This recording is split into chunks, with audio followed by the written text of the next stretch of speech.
जय हिंद, जय भारत साथियों। मैं डॉक्टर संजय कुमार शर्मा लेके आया हूं आपके लिए स्पोर्ट द एरर की ये सीरीज। और अब हम चल पड़े हैं 26 से लेके 30 तक। बिल्कुल 1 से लेके 25 तक का कारवां हमने देखा, हमने सीखा, हमने कुछ क्वेश्चंस को रिपीट किए, बार बार आपको समझाया। देखते हैं इस बार में क्या लेके आए आपके लिए, कुछ स्पेशल लेके आए क्या। देखिए, प्रश्न जो हैं वो जितने भी प्रतियोगी परीक्षाओं में आए हुए हैं उनसे रिलेटेड ही पढ़ाए जा रहे हैं आपको। तो इसको थोड़ा सीरियसली पढ़ना, और ये आपके लिए बहुत ही काम की बात है। She is married with a famous doctor. अब जब मैरिड की बात आती है, याद करो हमने बात की थी मैरी के साथ क्या लगता है, टू लगता है। भूलना मत, मैरी के साथ क्या लगता है, टू। मैरी के साथ टू कब लगता है, जब वो पैसिव स्ट्रक्चर में हो, अर्थात मैरी नहीं, वो क्या होगा, मैरिड होगा। क्या होगा, वो मैरिड होगा।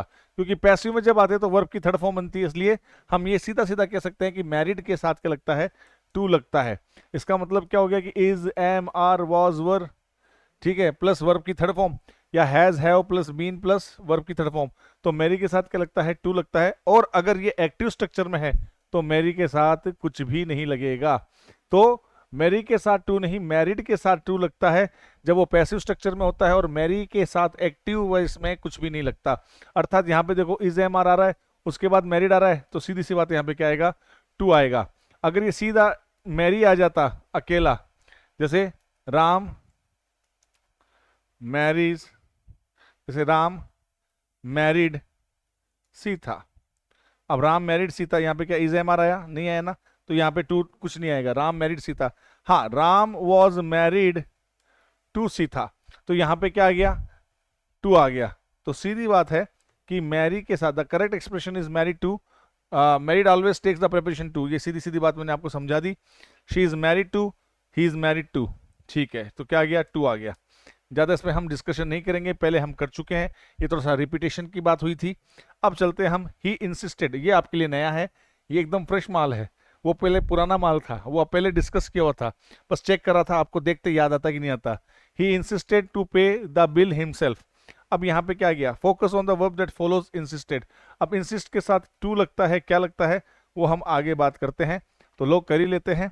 तो इंसिस्ट के साथ हमेशा आता है ऑन प्लस वर्ब में आईएनजी।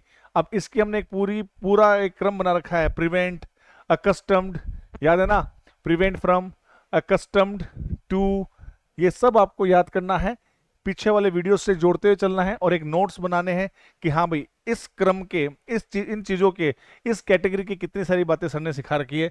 तो आज हमने सीखी इंसिस्ट के साथ क्या आएगा, ऑन आएगा, और वो क्या करेगा, वर्ब प्लस आईएनजी मतलब जीरेंड को फॉलो करेगा। तो जीरेंड वाली कैटेगरी में आज एक और नियम जुड़ गया है, वो है इंसिस्ट वाला।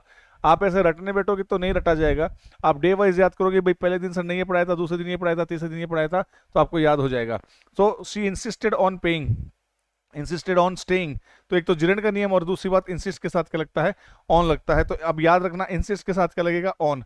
नो सुनर, ये आपका रिपीटेशन में है, नो सुनर के बाद क्या लग गया, हेल्पिंग वर्ब, लेकिन आगे आना चाहिए देन। तो ये आपके लिए एक रिपीटेशन वाला क्वेश्चन था जो आपको बार बार सिखा दिया मैंने। हमेशा ध्यान रखना, नो सुनर के बाद क्या लगती है, हेल्पिंग वर्ब, और उसके बाद लगता है देन। ये बात ध्यान रखना था, करेक्ट को relative pair is no sooner than. जो को रिलेटिव पेयर है वो क्या है, नो सुनर के साथ आता है देन। और the auxiliary had causes subject verb inversion, इसको बोलते हैं इन्वर्जन का नियम। नो सुनर के तुरंत बाद हेल्पिंग वर्ब का लगना इन्वर्जन का रूल होता है, और नो सुनर के साथ क्या लगता है, देन लगता है।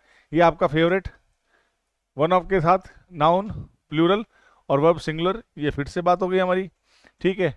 ये हम कर चुके हैं, इसलिए हम इसके ऊपर ज्यादा डिस्कस नहीं करेंगे। अब आ जाओ नई बात, और he is good at mathematics. यहाँ पे इनकी जगह क्या आएगा, eight.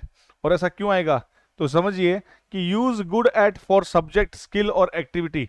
Incorrect in this context, at is the standard preposition after good. Good के साथ एट कब आता है, जब किसी विषय, कौशल या गतिविधि के साथ गुड का एट का प्रयोग होता है। She is good at English, she is good at cricket, तो उसके लिए गुड एट आएगा, ना कि गुड इन का प्रयोग होगा।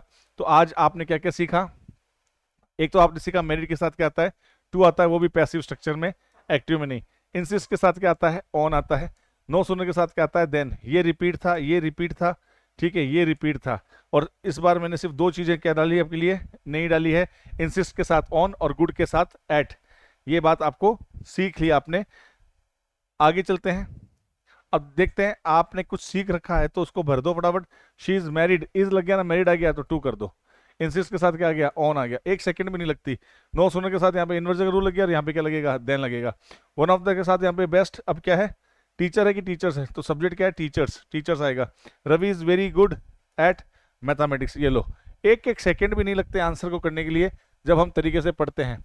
अब देखिए, प्रिया इज मैरिड, क्या करोगे इसमें, Priya is married to, no sooner had, फिर से आ गया, देन द मैनेजर इंसिस्टेड, क्या आएगा, क्या आएगा, क्या आएगा, ऑन।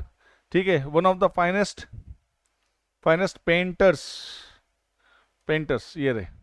ठीक है, तो वन ऑफ के साथ नाउन प्लूरल और वर्ब सिंगुलर, बात खत्म। ये लो, अब आपके लिए आज से एक नया काम। Can you name 2 more adjectives like married, married जैसे 2 एडजेक्टिव्स के नाम बताओ, ढूंढो, सर्च करो, मुझे नहीं पता, कैसे भी करो। That have a fix preposition, जिसके साथ क्या आता है, फिक्स प्रेपोजिशन। ऐसे ऐसे एडजेक्टिव्स, ठीक है, जो क्या करते हैं, फिक्स प्रेपोजिशन लेते हैं। ठीक है, या ऐसी, ऐसा शब्द जो हमेशा क्या है कि एक फिक्स प्रेपोजिशन साथ आता है। इंसिस्ट जैसे और भी कुछ बताइए जिनके साथ जेरेंड का फॉर्म आता है, जो मैंने पढ़ा रखा है उसके अलावा बताना, ठीक है ना। विच कोरिलेटिव कंजक्शन पे डू यू ऑलरेडी नो, कौन कौन से कोरिलेटिव, जैसे नो सुनर के साथ देन आता है, तो बाकी कौन कौन से आप जानते हो वो भी लिखो। और क्यों वन ऑफ के साथ नाउन प्लूरल और वर्ब सिंगुलर आती है, और ऐसे कितने और हैं, ये सब आपको करने हैं। ये आपका होमवर्क है, कमेंट करके बताना पड़ेगा। जो पढ़ने वाला बच्चा कमेंट करके बताएगा, ये जो ईमानदारी से करेगा, देखो आप अगर ये मेहनत करोगे तब तो देखो पढ़ाने का है मजा, वरना तो यूट्यूब पे सैकड़ों वीडियो है, कोई मतलब वाली बात है नहीं। तो ये आपको टास्क पूरा करना है, ये टास्क पूरा करोगे तब मैं आपको अच्छे से सिखा दूंगा। चलिए आगे बढ़ते हैं। जय हिंद, जय भारत।